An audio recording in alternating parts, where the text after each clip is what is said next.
And as we think about it within Boeing, if I can get this to work here. Okay, we think about it in terms of three factors. One is resiliency, sustainability, and productivity. So from a resiliency perspective,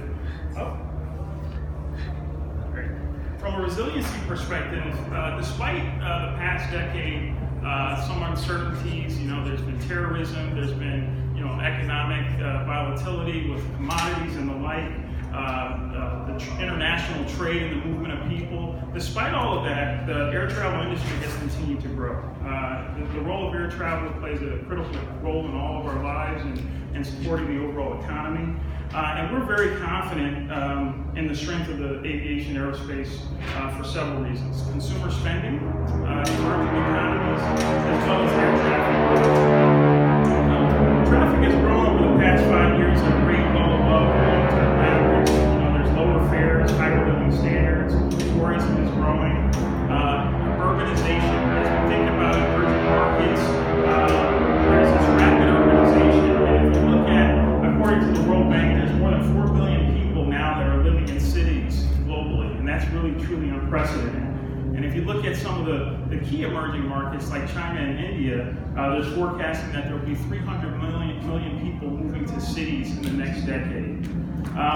Airline competition continues to be fierce. And then there's also the notion of productivity. So when you think about load factors, in the 90s, load factors for the airlines were in the 65 percentile range, and now they're in 80% plus. So the load factors continue to increase.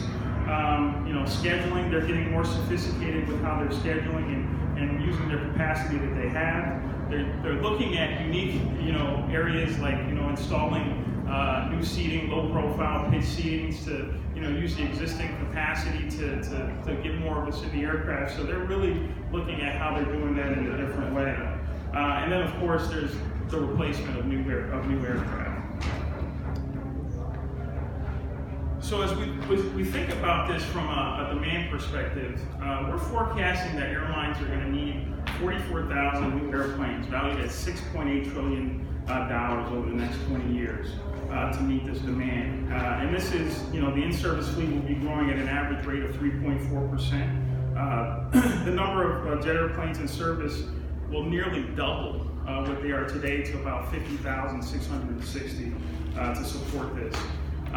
Single aisle aircraft, as you can see here, are going to be the preponderance of that at about 32,000, followed secondly by wide body at about 8,000, and then of course you've got the regional as well as the freighter market as well. So pretty robust economy.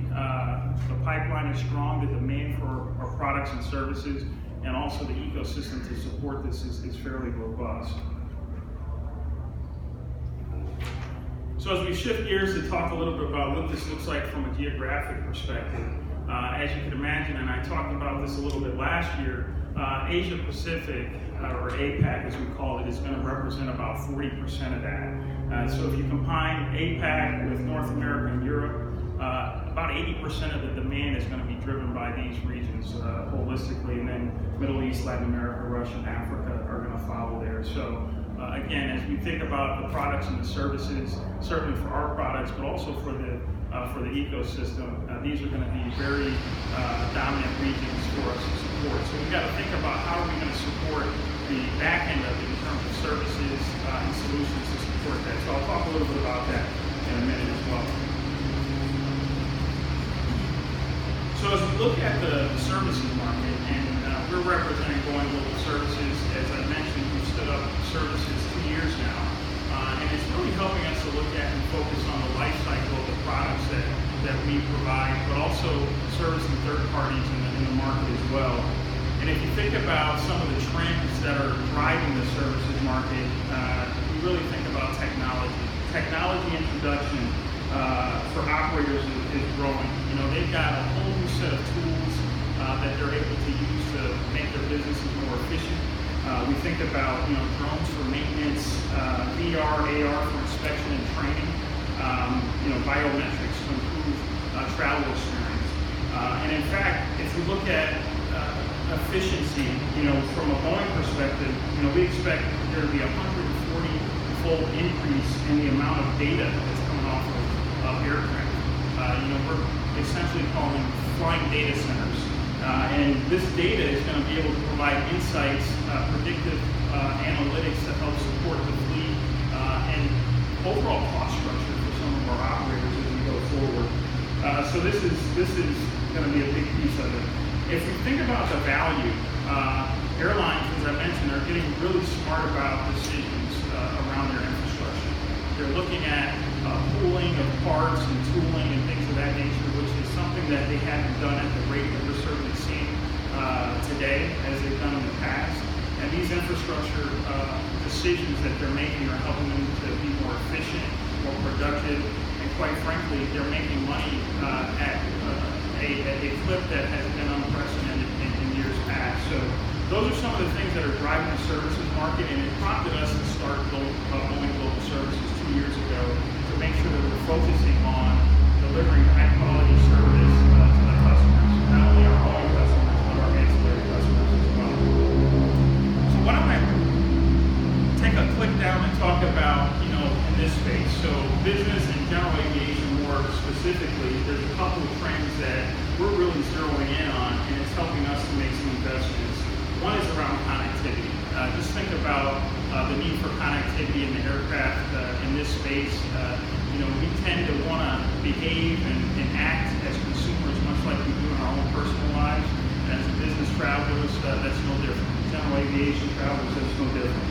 So that's something that we're looking at very closely, especially as it relates to some of our digital portfolio and our offerings.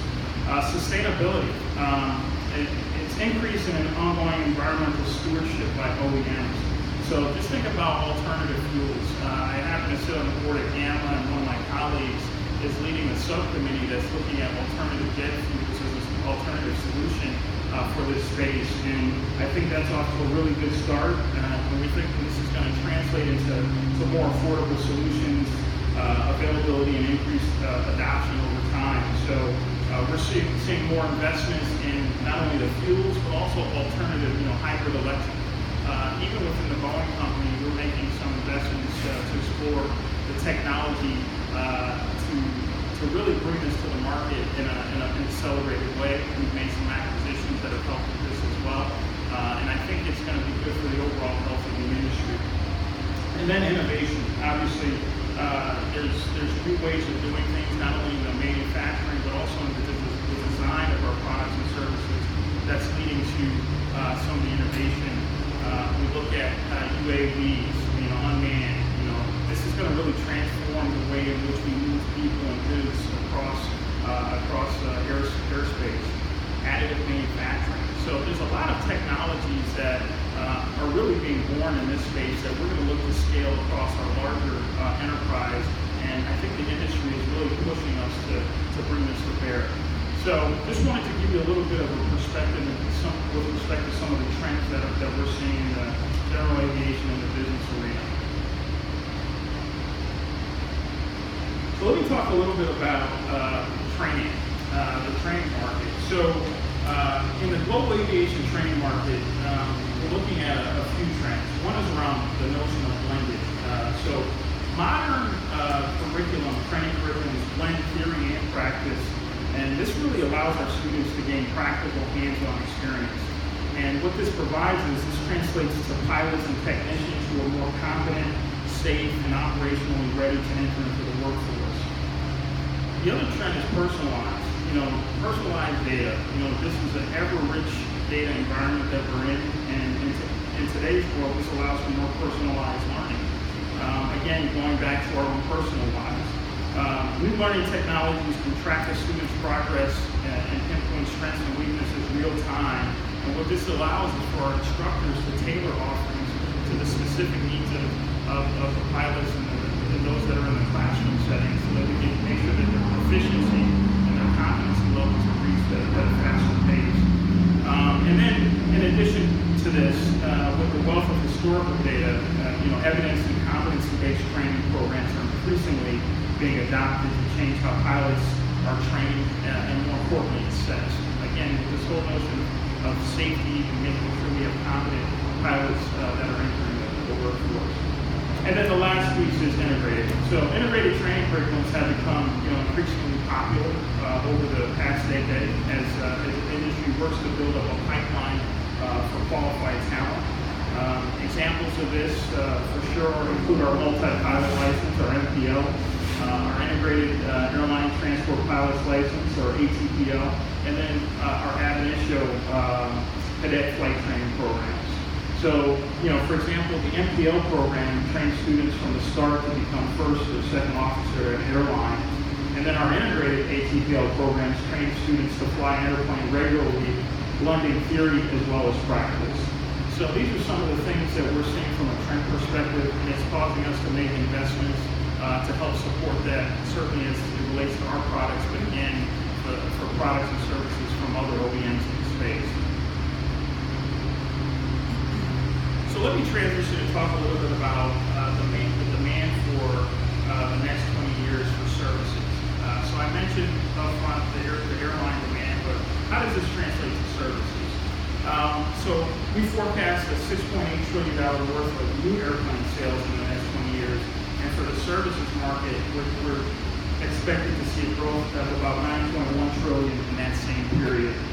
Understanding the broader airplane and services outlooks provide the foundation for us to now shift and talk a little bit about the PTO. Now, the PTO is what we've historically talked about, and let me tell you a little bit about what goes into our forecasting methodology.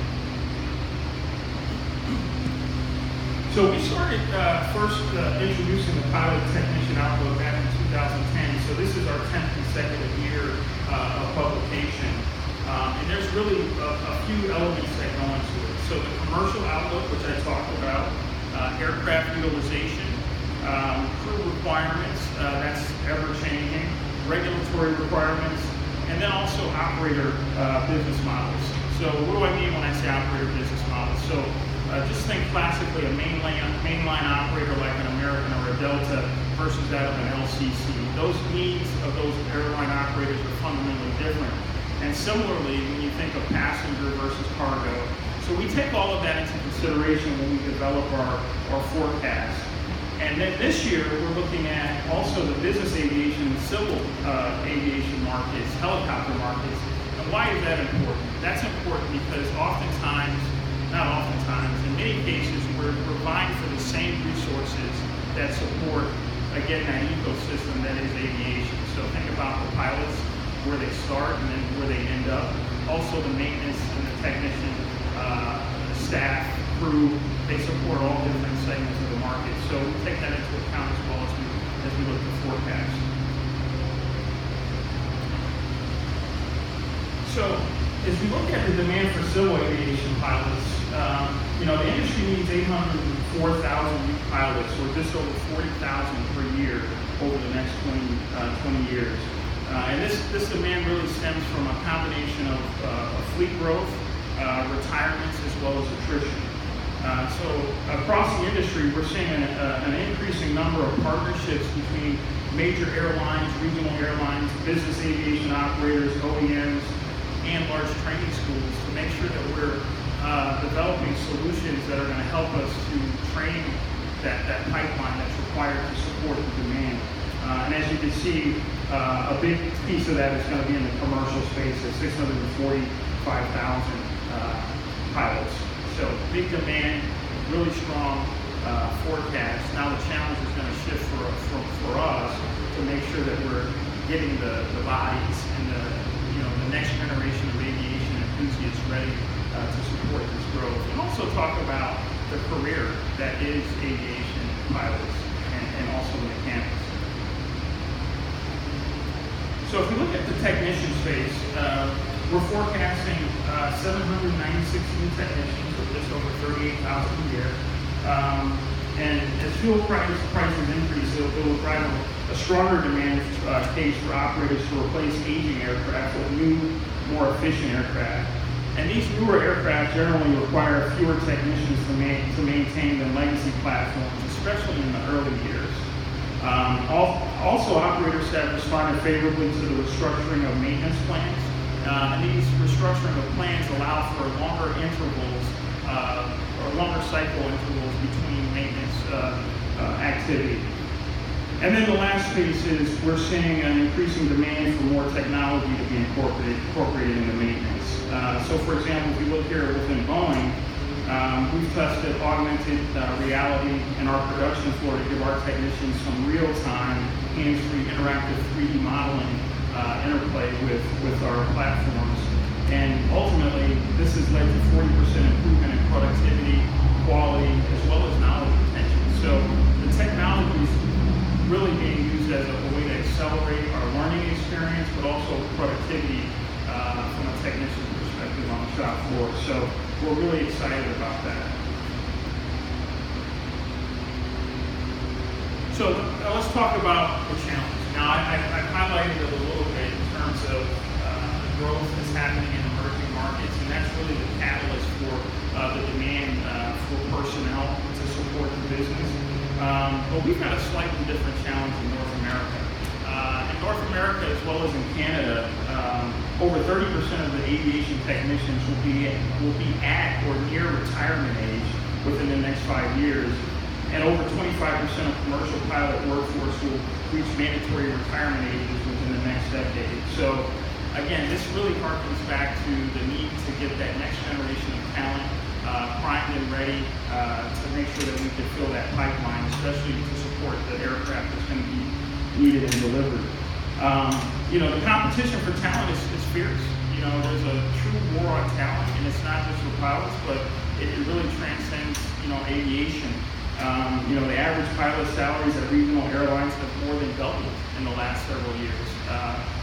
And then if we look at, some of the historical pipeline for generating talent, the military oftentimes served as a mainline feedership for pilots, and now they're even faced with certain challenges retention-wise within the armed services. So that's creating an even larger challenge for us. So, from a Boeing perspective, we see our role as looking to inspire, develop, and attract that next generation of talent.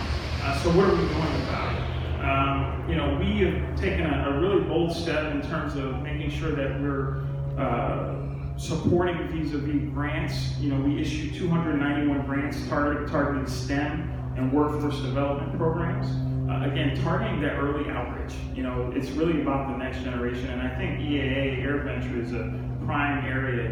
We'll be flooded with a lot of young people coming through here, seeing a lot of the cool technology, some of it in our booth, and we really want to make sure that we're getting to them early to really couch the virtues of this as a qualified career. We hold career expos at our main training campuses, so we bring students in. We partner with local high schools and universities to talk about curriculum and content development. We offer scholarships for pilots to get Boeing type rating. We've also, over the last few years, last year in particular, we donated $3 million to Embry-Riddle to establish a pilot and training aviation maintenance scholarship fund. So as a part of our corporate citizenship, we're making sure that we're making investments to ensure that the viability of the industry is going to be strong in the future. The other thing that we're looking at, which is in the area of diversity and inclusion, when we think about the ATPLs, there's less than 6% of ATPLs holders in the US and Canada are female. Only 6%, less than 6%. And we're looking across all pilot license categories, and we're seeing that fewer than 8% of the pilot license holders across all the licenses are women. So there's a significant gender gap there. So as we look to allocate our funds and resources, we want to make sure that we're helping to close the gender gap as we're building competency and building that next pipeline and generation of talent. So we're really making sure that this is a point of emphasis for us. So I will conclude there. As you can see, we're very encouraged about the state of the industry, not only where it is today, but certainly where it's going in the future. The need for pilots, technicians in this space is, unprecedented, and we haven't been in this position in arguably probably 30, 40 years. And we feel that we play a major role in doing that. So what you'll see here is we have some announcements that we'll be releasing that are really centered around the training and partnering with some of the schools to make sure that we've got quality content to help facilitate getting that next generation not only trained, but competently trained, so that they're able to operate in the fast-paced environment that is going to be today and tomorrow. So thank you for your time.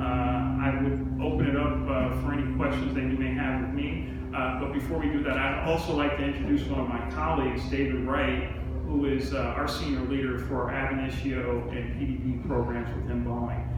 So David, you want to raise your hand there? He's the resident expert. So tough questions for him, but I'll open it up to the extent you have any questions.